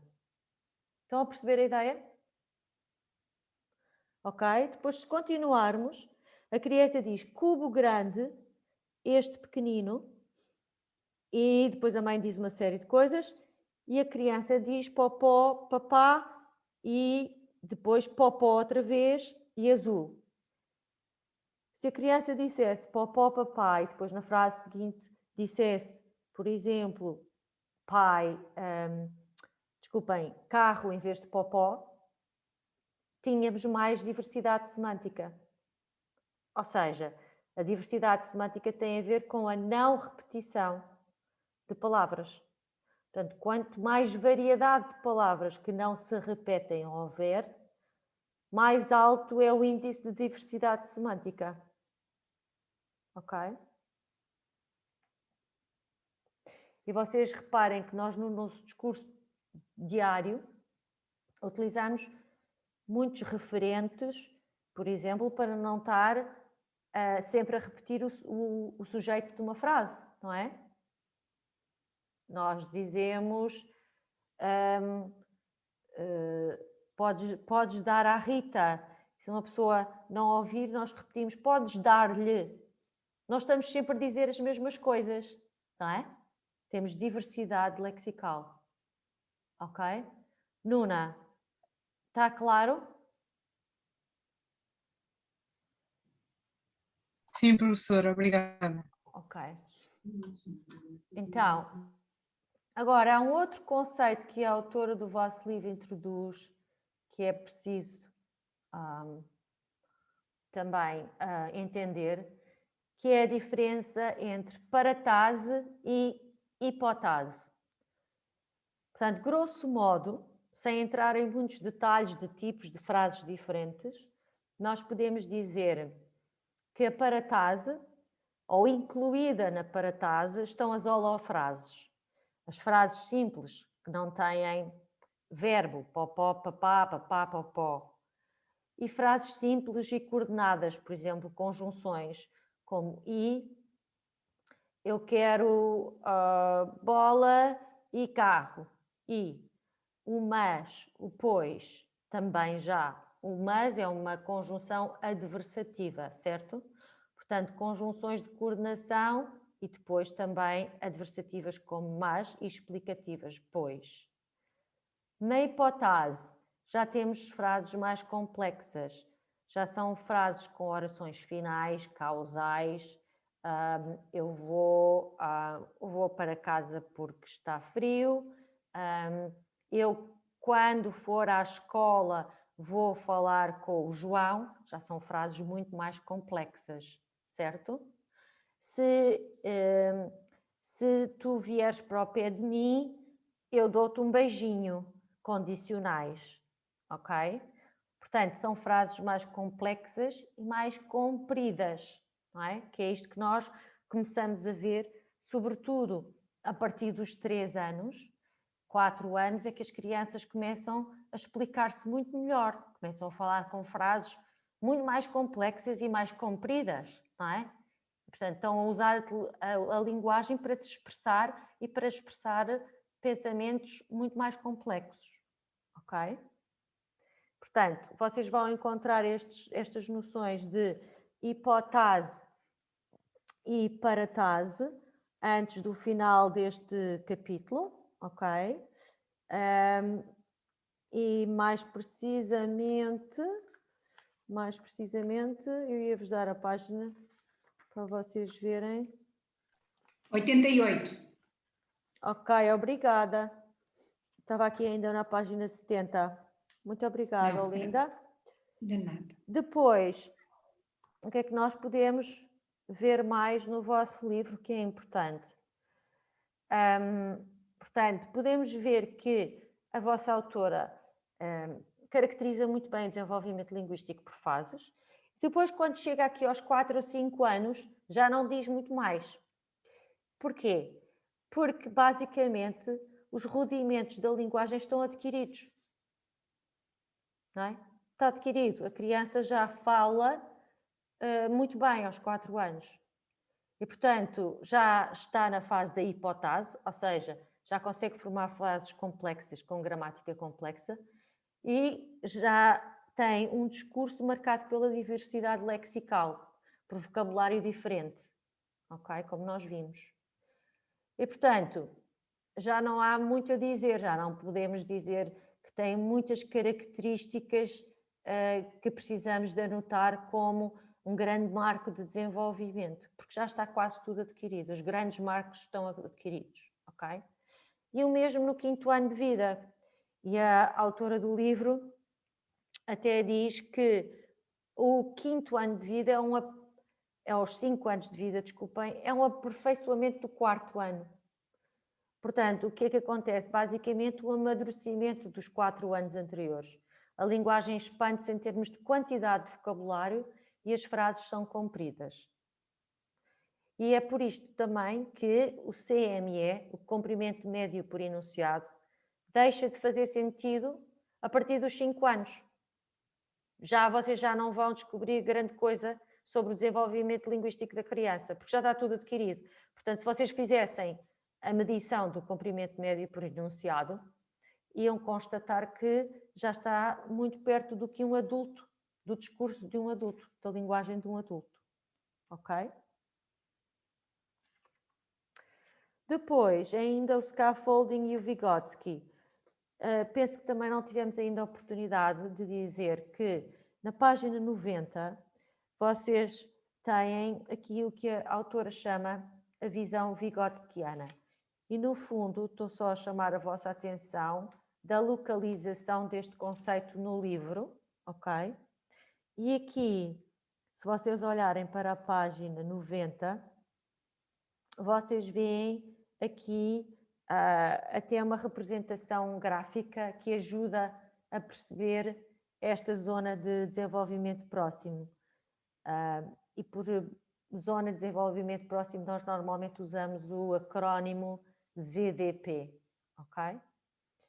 E aqui vocês veem os degraus na página e a autora, desculpem, representa aqui o nível atual de maturação do sujeito com uma cruzinha na página. Vocês veem isso? E o que nós podemos entender por estes degraus, se nós quiséssemos ver onde está um andaime, ok? Onde é que nós diríamos que está o andaime?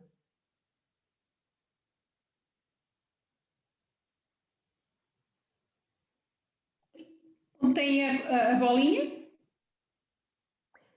Aqui a bolinha é o nível atual de maturação do sujeito. Portanto, é o nível atual da criança, de desenvolvimento linguístico da criança, neste caso.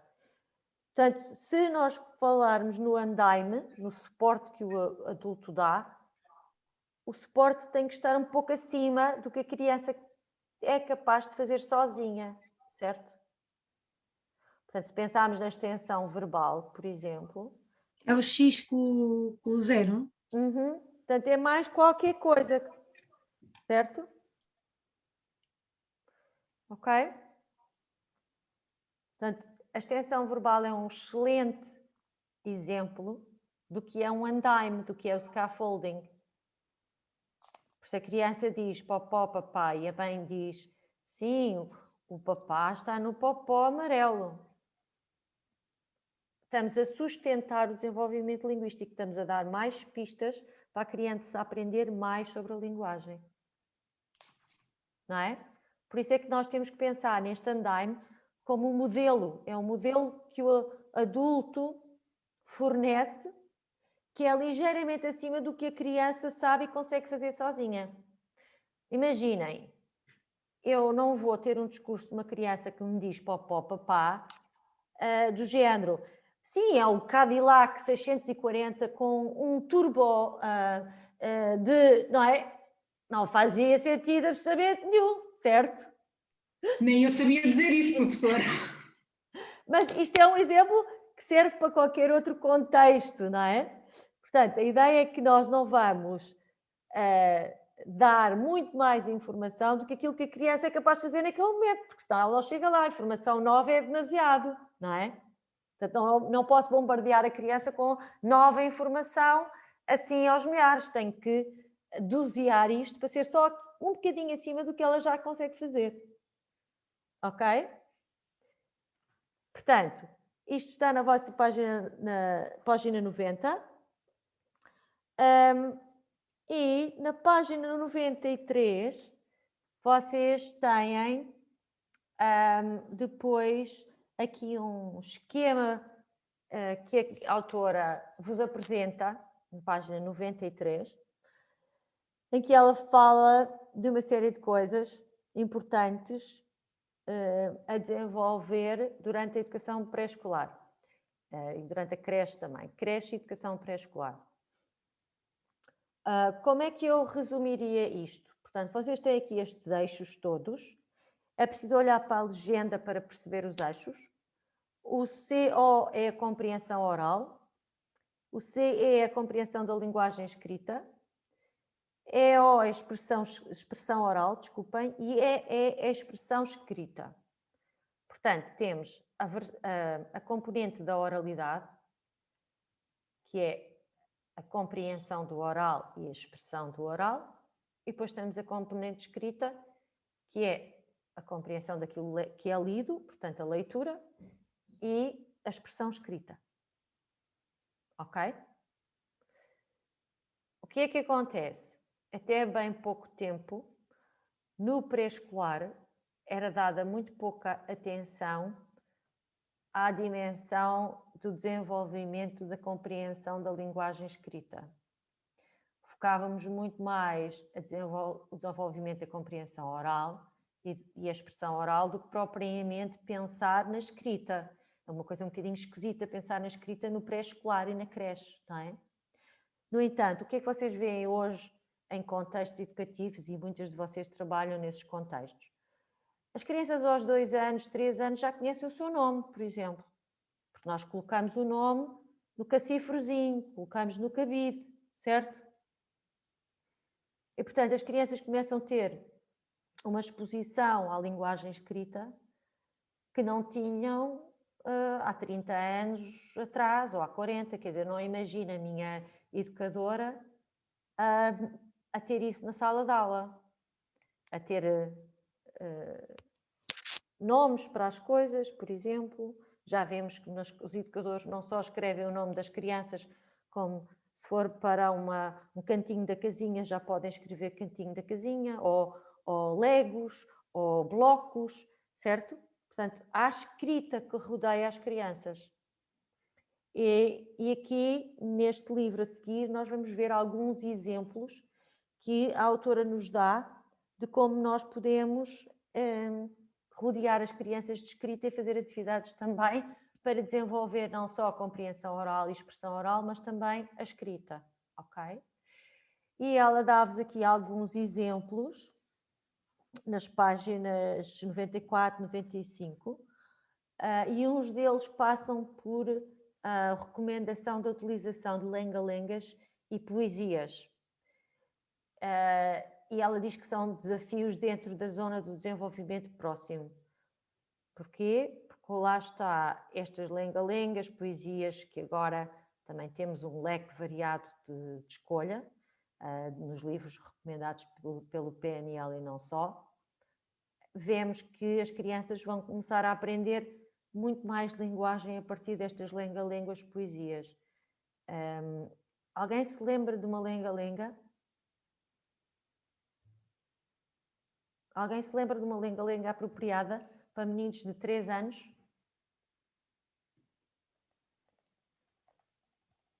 A minha educadora usa muito um livro que tem lá, em que os miúdos também gostam, porque além de lenga-lengas também tem as... Trava-línguas. Sim. Sim, e, portanto tem tudo lá, várias coisas, e também as rimas, portanto tem os nomes. E uma deles é o menino ao contrário, portanto, tudo ao contrário, em que o menino tomava banho na retrete. Sim. comia com os pés. Era assim, pronto, agora não me estou a lembrar muito bem porque... Ninguém se lembra de uma lenga-lenga? Tem aquela Joaninha voa, voa, que teu pai foi para Lisboa. Aham. Joaninha voa, voa, que o teu pai foi para Lisboa. E tem o do gato Eu lembro-me de uma professora, mas é muito antiga, aquela, como é que é? O rato roeu O a rato rolha roeu o rolho do Raul. rei da Rússia. Isso é uma Sim, lenga-lenga? havia essa que é muito Isso é um antiga. trava-língua. É um trava-línguas. É como o gato Pois, eu maltês lembro-me da minha professora da primária tocava estar piano sempre e a falar falava disso. francês. Isso É um é um trava-línguas, é. Trava-línguas. Porquê é que é trava-línguas? Porque tem este R. Dos R's. Porque obriga a língua a não ser preguiçosa, como eu lhes digo. Exatamente. Mais lenga-lengas. Alguém se lembra? Não? Ninguém se lembra? Professora, havia um jogo que nós jogávamos quando éramos crianças que era aquele com quem será? Loiro, moreno, careca, cabeludo. Isso não é uma lenga-lenga. É. Isso ainda Licença. se joga. É, não é? No quarto ano, para aí. É, sim, senhora. Eu não sei se os miúdos ainda jogam, mas é. Isso é. Jogam, professor, que eu jogo com eles. Ah, é? Boa, ainda bem. Então, e porquê é que este tipo de materiais, de lenga-lengas, poesias, este tipo de recursos que temos ao nosso dispor, são desafios dentro da zona de desenvolvimento próximo? Porque muitas vezes as crianças não conhecem todas as palavras que estão incluídas nas lenga-lengas, na poesia, mas começam a percebê-las pelo uso que nós lhe damos, não é? A poesia muitas vezes tem a preocupação de rimar, não é? E muitas vezes as crianças não conhecem ainda o significado das palavras, mas com a repetição e com a explicação dos educadores passam a conhecer. Portanto, a zona de desenvolvimento próximo tem que ser sempre encarada como o suporte que é dado do input linguístico que as crianças recebem. E isso é válido para qualquer suporte. Pode ser o suporte para crianças muito pequeninas de uma simples extensão verbal e pode ser um suporte dado por uma lenga-lenga, por uma poesia, por algo que o adulto está a explicar, ok? Sempre com esta noção de que é sempre um pouco acima do que aquilo que a criança já conhece e já sabe fazer sozinha, ok?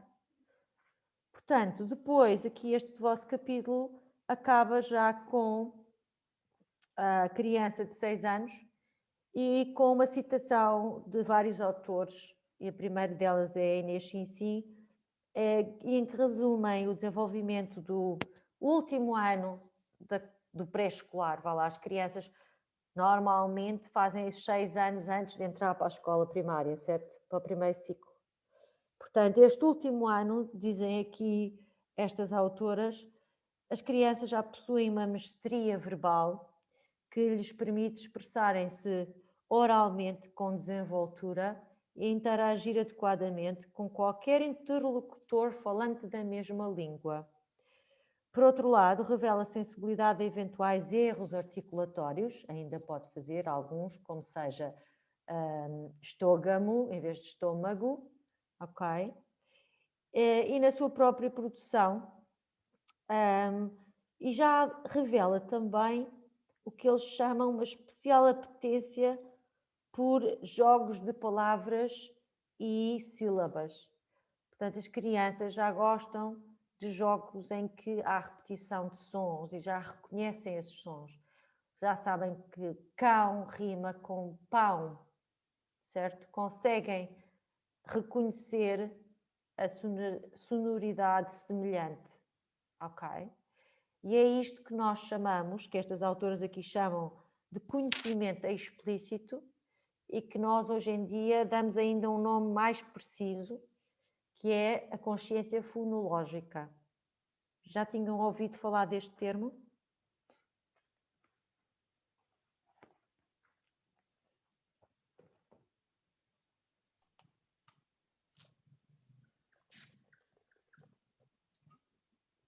Ninguém? Não acredito. Sim, sim. Ah, Olinda, diga lá o que é que entende por consciência fonológica. É os ditongos, portanto, a criança tem noção da terminação do nome dela e arranja uma palavra com a mesma terminação, que é o ditongo, portanto. Não é ditongo, é rima. A rima. Era, fazíamos o jogo das rimas, era a mão com o pão. Pia, exatamente. tem um balão. Exatamente. Está de pé, portanto, e eles arranjam assim essas rimas. Exatamente. O balão do João. Balão, João. Ok. André, pé. Maria, pia. Boa. Luísa, pisa. Isso é o que eles dizem. E eles já conseguem perceber que rima. Já. Sim. E a educadora faz muito trabalho nesse sentido? Da exploração da consciência fonológica? Faz porque, pronto, lá com esse livro onde tem as várias situações, eles já conhecem alguns, portanto, os meninos de 5 anos já conhecem e eles até já conseguem dizer, quando a educadora começa a dizer, por exemplo, tudo ao contrário, em vez de tomar banho na banheira, toma na retrete, portanto, eles já conseguem dizer isso tudo. E as rimas também. Eles conseguem arranjar rimas para todos os nomes dos colegas. Boa. Então, já estão muito avançados. Que idade é que eles têm? Entre 3, 4 e 5.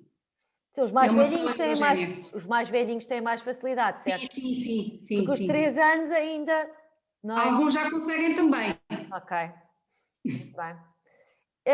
E mais alguém tem experiências de utilização de rimas, lenga-lengas em contexto de educação da infância? Não? Nunca tinha ouvido falar nisto?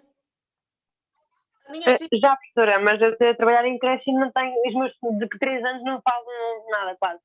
Ok. Diz. Mas o conceito é-lhe familiar? Ok. Mais ou menos, sim. Ok. Então... Nós fazemos com os miúdos o tumbalalão, cabeça de cão, orelhas de gato, não tem coração. Às vezes eles vêm ter comigo, o tubalalão, para eu balançar. Que idade é que eles têm, os seus? Quase 2 anos. Pois, ainda são pequeninos. Mas já é um começo, portanto, lá está. Começamos com os pequeninos e depois vamos progredindo. E depois nós, nas aulas que vamos ter presencialmente, também vamos explorar outros materiais e perceber como é que depois nós avançamos para exercícios mais complexos, porque a consciência fonológica pode ser trabalhada de forma mais simples ou de forma mais complexa, com unidades maiores e unidades menores, ok? Portanto, depois vamos estudar isso. Professora. Diga, Jana. Quer falar algumas rimas. Força!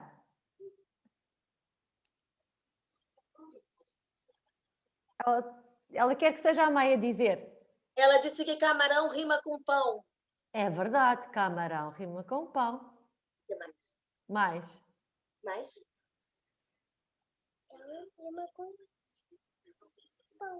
Cão rima com pão. O que mais? Outra. E pato? Pato rima com sapato. Com sapato. Boa, muito bem. Pato rima com sapato. Então, agora para concluir, vamos ficar aqui com esta ideia que vamos trabalhar nas aulas seguintes, que é como estabelecer esta relação entre a oralidade e a escrita em contexto de educação de infância, ok? E, portanto, vamos encarar a linguagem escrita como uma componente essencial da estimulação precoce das crianças. E também vamos ver que o estimular as crianças com exercícios de consciência fonológica vai também prepará-las para aprenderem a linguagem escrita, ok? Portanto, vamos entrar mais nesses pormenores. E vamos também trabalhar esta noção de literacia emergente, que foi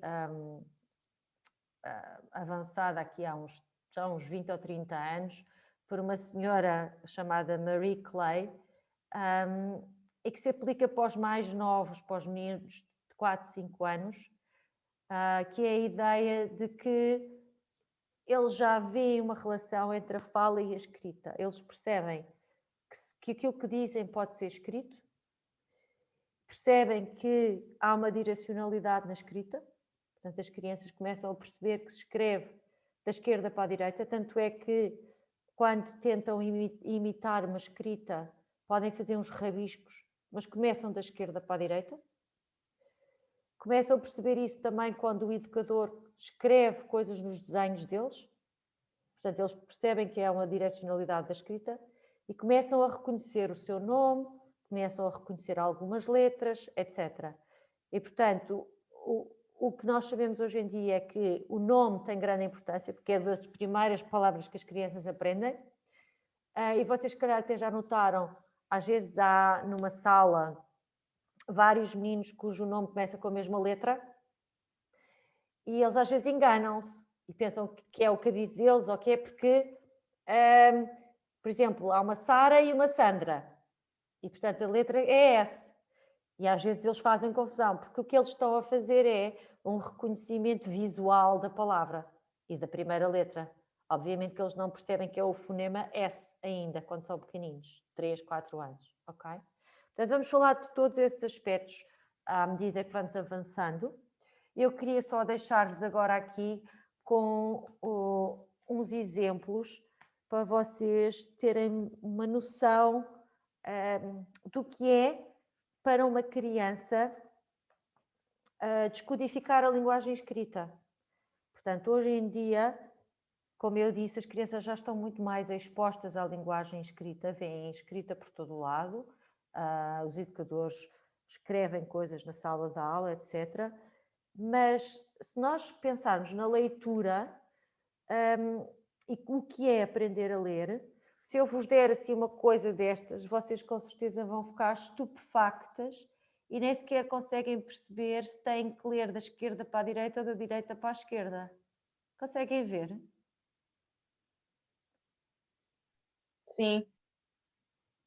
Que língua é esta? Árabe. Sei lá. Alguém quer adivinhar? A Bárbara diz que é árabe. Parece árabe. É? Parece árabe. E se eu vos mostrar a figura, vocês conseguem adivinhar do que é que será? Já sei. Quem é que falou Já que eu não sei. consegui Fui ouvir? eu. Ok. Fui eu, professora.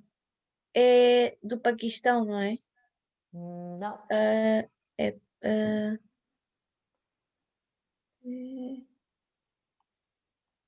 E olhem como o livro. O que é que vocês acham que é a primeira página do livro? É esta ou é esta? É outra que está atrás. É esta? Sim. Então, mas ela abre ao Está contrário. no fim, porque essas letras estão ao contrário, não é, professora? Então agora vou-vos deixar curiosas para a próxima aula. Para a próxima aula vou-vos mostrar e vou-vos pedir para abrir o livro da forma correta. E agora vou-vos dar outro exemplo.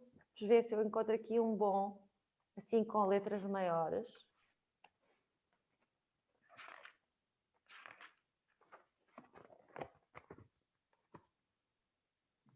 Que língua é? Parece chinês. Ou é russo? Acho que é russo. Mas não é igual à outra, Acho que é para os chinês. Não. É parecida. É parecida, acham? Acho. Isso não é latim. Parece latim. Vejam lá, Parece tudo não igual. é nada parecido. Vejam lá. É. Isso é árabe, professora, não é? Não. Egípcio. Este é árabe. Livro. É árabe. Sim, isso é árabe. Este é. E o outro é hebreu, hebraico. Daqui não se percebe. Não se vê muito bem, está muito pequenino. Então, vocês para a próxima aula vão ter a oportunidade de ver, de mexer. E, professora, esses livros estão depois traduzidos em português? Não. Não, Quer dizer, é porque não estão. eu tive numa creche, numa escola, que aquilo era multicultural e eles, às mães paquistanesas, davam um livro para lerem na língua deles, Exato. com o traduzido, e depois nós na escola líamos a mesma história, mas em português. E a criança ia percebendo. Sim. E se habituando. Em que escola que foi?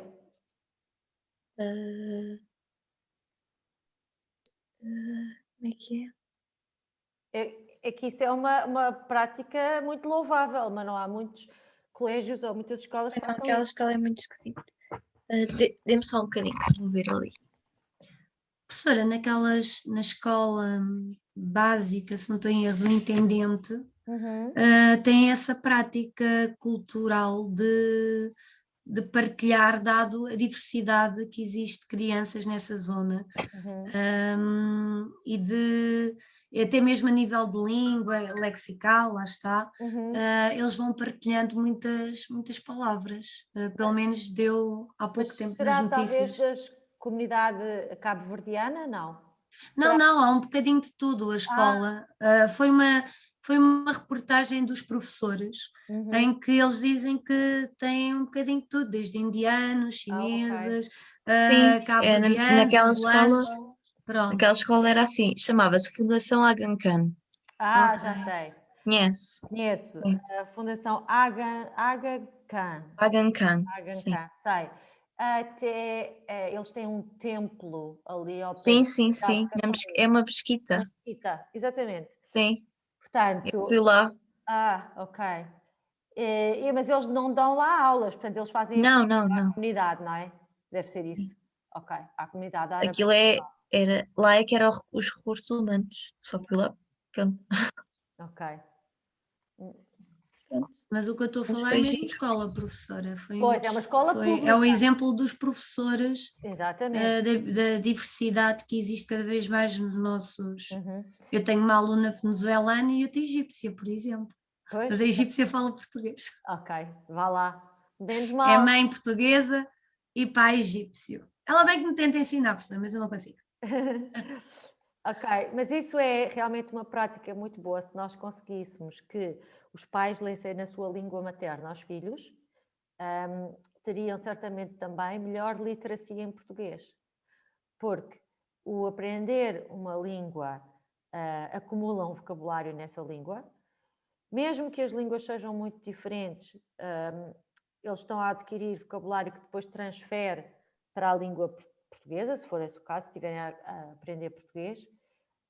E mais, nós, por exemplo, quando lidamos com crianças bilíngues, percebemos que as crianças não têm pronúncia quando falam português, mas os pais têm. E os pais normalmente falam muito pior o português do que as crianças, certo? Portanto, o melhor que esses pais têm a fazer é dar o melhor modelo da sua língua materna e não dar um mau modelo do português que falam, não é? Para além de outras dimensões que são importantes, como seja a pertença a uma família, porque normalmente isso acontece em alguns países, as crianças depois deixam de falar a sua própria língua materna em casa. E isso cria depois também problemas geracionais e não preserva a cultura das crianças e a possibilidade de comunicarem com os pais, com os avós, etc. Portanto, ficamos por aqui hoje. Vocês vão jantar antes de terem outra aula, não é? Professora, posso falar? Em relação à apresentação dos trabalhos, eu só consegui chegar mais tarde, não apresentei a minha história. Apresentado para a semana na aula?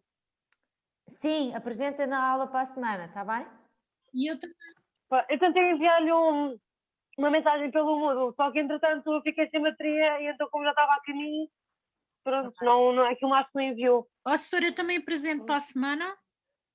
Sim, a Francisca é que está a falar agora, não é? Quem não teve a oportunidade de apresentar, vai apresentar presencialmente, está bem? Mas eu só chego à aula por volta das 7h30, doutora. Está bem, se não apresentar para a semana, apresenta na outra semana. Eu vou-vos dando as oportunidades possíveis, está bem? Bem, é sempre preparada, porque, ou seja, eu vou adaptar o melhor possível, só que pode não se tornar oportuno quando chega à aula eu interromper aquilo que estou a fazer para deixar ler. Portanto, se for esse o caso, vá trazendo o livro, há de ter essa oportunidade, não lhe posso garantir o dia, está bem? Está bem, doutora, pode Ok? ser. Obrigada. Pronto, depois o que é que vai acontecer? Nós, na aula presencial, vamos ter também muito mais tempo, porque isto no Zoom é muito cansativo, mais de 1h30 uma pessoa fica zonza. Portanto, nós vamos ter mais oportunidades de manusear livros, de ver materiais, de falar, de ter as vossas apresentações com mais calma, etc., porque vamos ter mais tempo, vamos ter 3 horas em vez de 1h30, ok? Portanto, vamos ter oportunidades para rever a matéria, para trabalhar tudo como deve ser, está bem? Professora, eu se calhar eu não vou conseguir fazer a aula toda, porque eu tenho aula em conjunto de História, de Geografia neste caso. Ok. Eu tenho que falar com a professora para ver se consigo conciliar com as 2 disciplinas, que é Tá para não bem. atrasar nenhuma nem outra. Acha que há problema? Não, desde que consigas gerir a sua curva de aprendizagem. Tem que se manter sempre em contacto, qualquer dúvida, etc. E tem que tentar acompanhar quando não conseguir vir às aulas, não é? Pedir a alguém apontamentos. Sim, professora, claro. Está bem? Ok. Sim, é só mesmo só para não deixar a outra disciplina também atrás, pronto. Assim que é um bocado complicado porque começam as 2 à mesma hora. Pois, está então... bem. Estou a perceber. Ok. Tem que gerir da melhor maneira possível. Mas obrigada, professora. Tá bem. Mas depois para a semana eu posso explicar melhor então. Está bem. Ok. Claro que sim. Então, ficamos por aqui então. Inês, bom jantar. Adeus, Patrícia. Adeus, Jane, Helena, Bárbara, Nuna. Até para a semana. Bom jantar, professora. Até para a semana. E não se atrasem, não se atrasem para a semana, não se atrasem. Está bem? Ai. Ok. Tchau, tchau. Professora. Bom Sim, por causa Já do não há o trânsito, problema da professora. internet. Exatamente, já não tem desculpa nenhuma. O trânsito, eu venho do trabalho, professora, eu tenho trânsito. Agora Vou da atravessar internet, Lisboa não. inteira, professora, Ok. para chegar à faculdade. Está bem, espero que corra bem. De avião. Olha, de helicóptero. Era bom. Então vá, bom fim de semana a todas. Bom fim de semana, bom descanso. Tchau, Professora, até Deus. para a semana. Até para a semana.